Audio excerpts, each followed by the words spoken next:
Coucou Sherifa. Coco, Bon, quelques questions? quelques questions, quelques Allez. réponses, on va dire.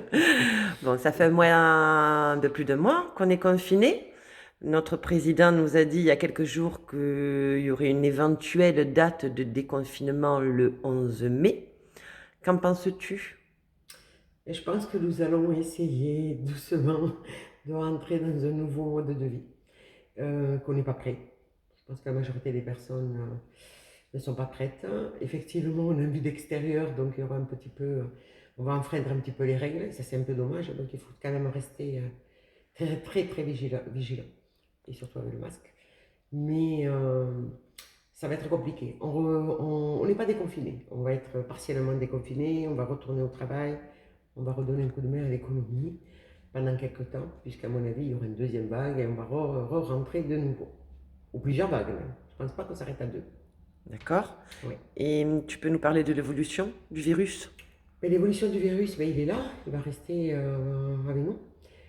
Pour, déjà actif pour plusieurs mois. Bon, d'ici un an et demi, un vaccin. Il faudra faire attention quand même pour le vaccin, je le répète, il vaut mieux un virus qui va s'adoucir qu'un vaccin qu'on a dans le corps. Donc il faut réfléchir là-dessus. Parce que le virus va s'adoucir avec le temps. Il était bien dans l'animal, il s'est adouci, il vivait avec l'animal. Aujourd'hui, c'est nous qu'on l'a, mais ils sont à l'ombre. Donc il est un petit peu perdu, mais il va s'adoucir quand même. Donc je pense qu'il n'y aura pas trop de danger.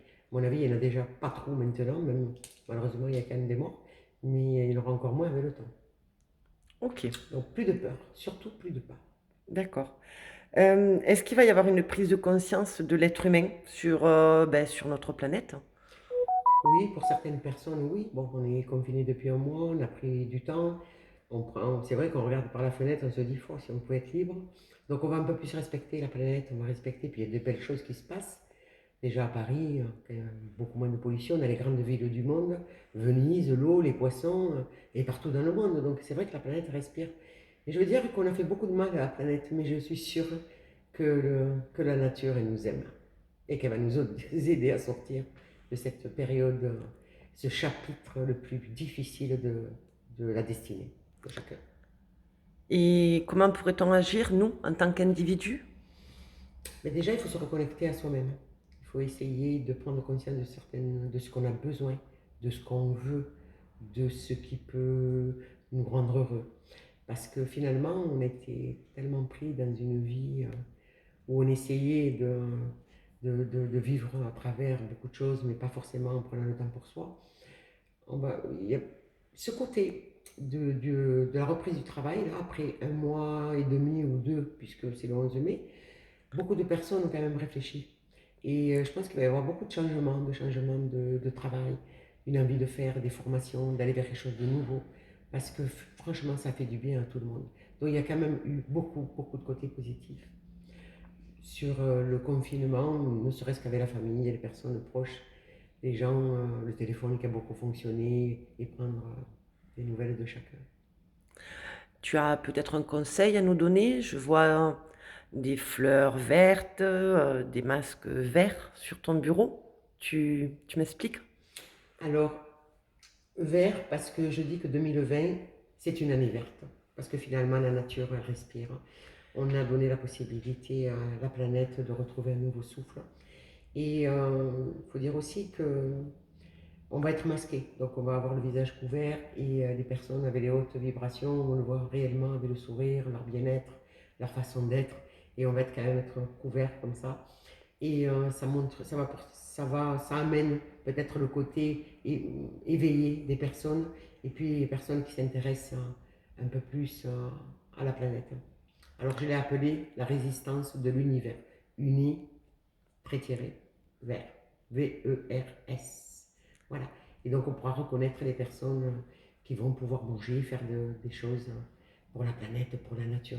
Je voudrais rajouter quand même qu'on parle de reprise d'activité, de travail, mais qu'il va y avoir quand même beaucoup de chaos entre les gilets jaunes qui reviennent dans la rue et d'autres personnes qui vont bouger. Donc ça va être très difficile pour nous de trouver une forme de paix.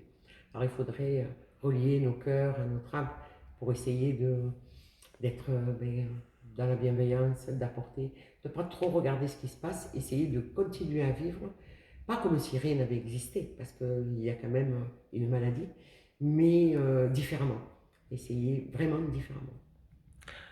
Il faut sortir couvert quand même, avec le masque, et garder les distances.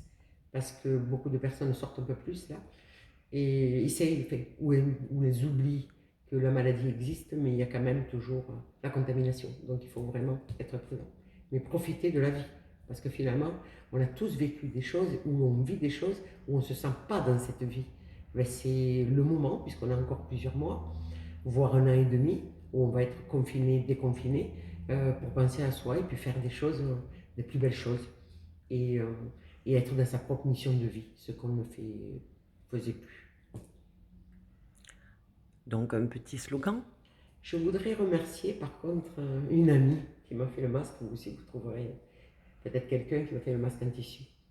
Et oui, le masque, j'ai appelé la résistance de l'univers.